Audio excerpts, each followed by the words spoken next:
Xristianlıqda kişi öz qardaşı arvadını almağı pis qarşılandığı halda, niyə İslamda normal qarşılanır? Çünki Yəhyə Peyğəmbər Luka İncili 3-cü fəsil, Vəftizçi Yəhyanın gəlişi bölümü, ayı 19 və 20-də Herod öz qardaşı arvadını aldığına görə pisliyir. İslamda isə İmam Əli öz qardaşı Cəfər ibn Əbu Talibin arvadı Əsmə bint Umeysi alır. Necə olur ki, bir Allahın iki dinində fərqli-fərqli axlaq anlayışı olur? İncil ayəsini oxuyaq. Luka 2-ci fəsil, Vəftizçi Yəhyanın gəlişi, ayə 19 və 20. 19.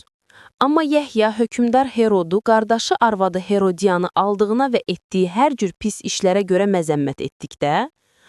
20. Herod etdiyi bütün pis işlərə bunu da əlavə edərək Yəhyanı zindana saldırdı. İndi isə İmam Əlinin qardaşı arvadını almağı oxuyaq. Cəfər ibn Əbu Talib şəhid olduqdan sonra onun həyat yoldaşı Əsmə bint Umeyz dul qaldı. Əvvəlcə o Əbu Bəkirlə evləndi. Əbu Bəkir vəfat etdikdən sonra isə Əsmə İmam Əli ilə evləndi. Əbu Bəkir İmam Əlinin qardaşı arvadını almışdır. İmam Əli Peyğəmbərin əmisi uşaqlarıdır.